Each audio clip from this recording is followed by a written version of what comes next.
उक्ती नव्हे कृती हीच खरी जनजागृती। ताज्या आणि ठळक घडामोडीकरिता पाहत रहा माऊली माझा। जय जय रघुवीर समर्थ। जय सद्गुरू। माझं नाव यशवंत विठ्ठल पवार उर्फ माऊली, जनहित सेवा संस्थेचा संस्थापक अध्यक्ष, महाराष्ट्र राज्य जिजाऊ तळण कार्यकारी संपादक।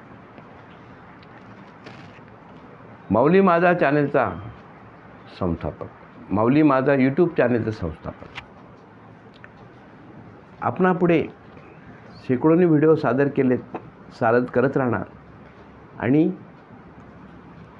केल्याने होतं रे आधी केलेच पाहिजे।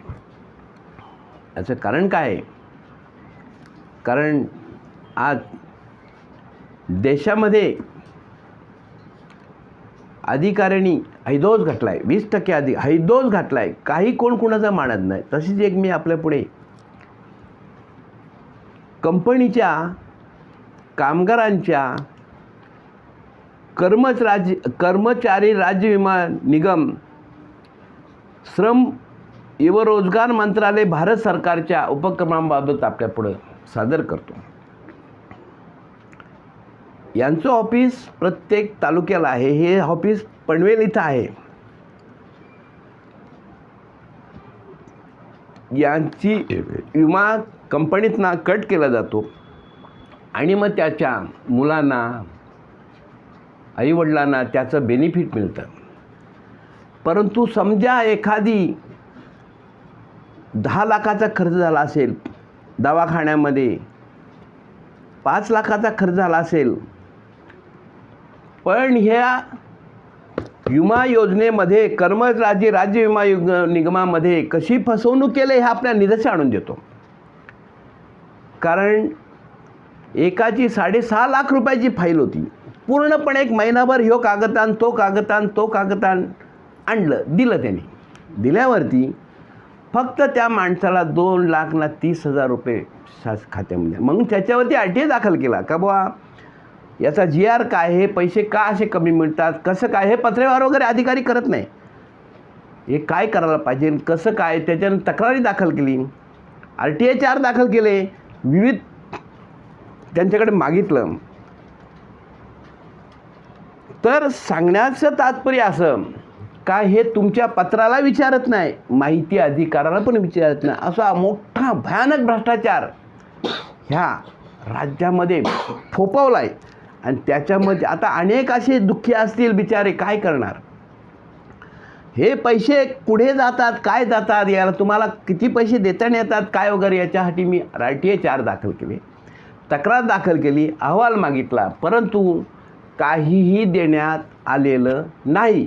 म्हणजे 100% भ्रष्टाचार आहे आणि कंपनीतल्या कामगाराला त्याचं हक्क त्याला मिळत नाही, हे पूर्ण सत्य झालेलं आहे। कर्मचारी राज्य विमा निगम, श्रम व रोजगार मंत्रालय, भारत सरकार। आता हे सुधाकर सिंह उपनिदेशक, प्रभारी उपक्षेत्रीय कार्यालय ठाणे मध्ये कार्यरत आहेत। यांनाही पत्र दिलं, यांनाही माहिती अधिकाराचा अपील दाखल केला। केंद्रीय लोकसूचना अधिकारी लोअर परेलवाल्यांना पण कळवलं का हे चाललंय काय ते बघा। इथे गीतांजली अतील सहाय्यक निर्देशक आहेत, त्यांना assistant director ESIC DCBO Panvel, shop number 7-8, दुधे विठेवरी सेक्टर 3A, करंजाडे, पनवेल, नवी मुंबई इथेही दाखल केला। त्याच्यानंतर हर्षद कुमार, महेंद्रभाई सोलंकी यांच्याकडे, हे सगळे अधिकारी आहेत, हे मोठे पोस्टचे अधिकारी आहेत। यांना सुद्धा पत्र पाठवलं, यांना सुद्धा लिखाण केलं, यांच्याकडे पण अपील आणि माहिती अधिकार दाखल केले का बुवा हे काय प्रकरण आहे, का पैसे कमी दिले जातात, 30% पेमेंट मिळालं जातं 100%मध्ये, असा काय भाग आहे? पैसे तर दवाखान्यात घेतलेले असतात त्यांचे, मग यांना ही अडचण काय देण्यासाठी, ते का फसवू नको याची माहिती पण त्यांनी माहिती दिली नाही। हे सांगण्याचं तात्पर्य असं का ह्या 100% सांगतो, 100% सांगतो का कशी पत्र पाठवता हे दाखल केलेले आहेत. आता हे 36,446 ही रक्कम त्यांच्याकडून मागवली होती, पण त्याच्यातली 30% रक्कम फक्त त्यांना मिळाली. मग 6.5 लाख रुपये गेले कुठं? ते पैसे का मिळाले नाही? त्याच्यासाठी GR मागवला, त्याच्यासाठी सगळं काय त्यांचा अहवाल मागवला, पण काही कोणी देत नाही. काय त्यांना माहिती आहे, जाऊ दे, गेलं तरी प्रथम अपील, द्वितीय अपील आमच्याच आहे, तक्रार आमचीच आहे, कोर्टात कोण जात नाही. त्याच्यामुळे भयंकर मोठे 20% अधिकाऱ्यांनी या देशामध्ये गदारोळ चालू केले आहे भ्रष्टाचार मार्गे. हे पत्र पाठवलं आहे, ह्या पत्रामध्ये काय दिसतंय का? काही न दिसणारं पत्र आहे, काही न दिसणारं पत्र आहे. काय करणार? मग याच्यासाठी राज्य शासन, केंद्र शासन करतंय का नाही? काय का निश्चित शासकीय दप्तरं ठेवलेली आहेत. अधिकाऱ्यांनो, तुम्हाला लागेल ते करा. किती मानवाची, किती मान मोडायची ती मोडा, किती त्यांचं रक्त प्यायचं ते प्या, देशाला उद्ध्वस्त देश झाला तरी चालेल. हे कार्य 20% अधिकार पुरावे दाखवतो. पुराव्यासह कोणची गोष्ट बोलत नाही. हां, हे काय, ही सगळी पत्रं मला आलेली आहेत, कागदी घोडे बस.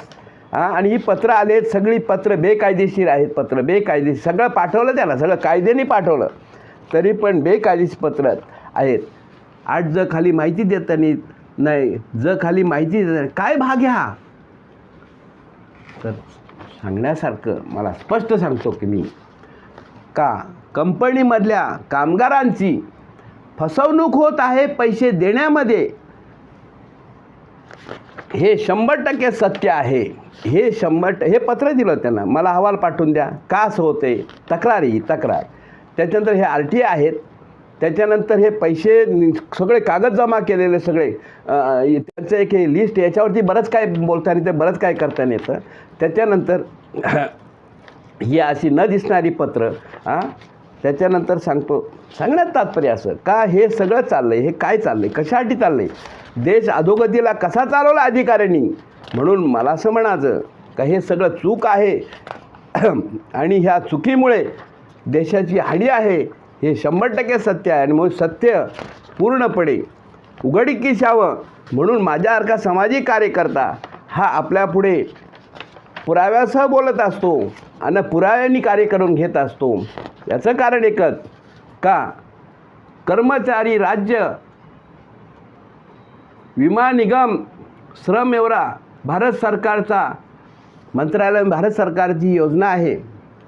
याच्यामध्ये असणारे अधिकारी यांचा तपास व्हावा आणि यांची इन्क्वायरी व्हावी. ही तक्रार मी व्हिडिओद्वारे राज्य शासन आणि केंद्र शासनाला करू पाहतो. त्यांचा मोबदला त्या बिचाऱ्या गोरगरिबांचा दवाखान्यामध्ये घालवल्या पैशाचा हे अधिकारी खातात. हे 100% सत्य आहे. कारण माहिती देत नाही, तक्रारीची दखल घेत नाही.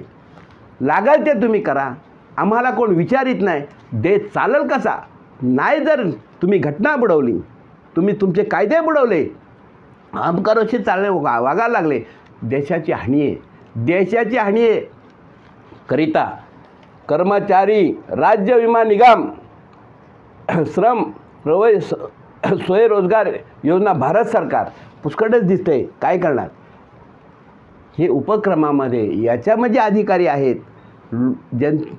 गोरगरिबाचे पैसे यांना आहेत त्या प्राप्त होत नाही. 100% भ्रष्टाचार आहे आणि फसवणूक होते. हे पूर्ण सत्य आहे.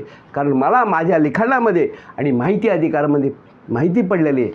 हे पूर्ण सत्य आहे. राज्य शासन केंद्र याच्यावरती लक्ष टाका आणि त्या गोरगरिबांची रक्कम परिपूर्ण सत्य घटनेवरती मिळेल याची दक्षता घ्यावी.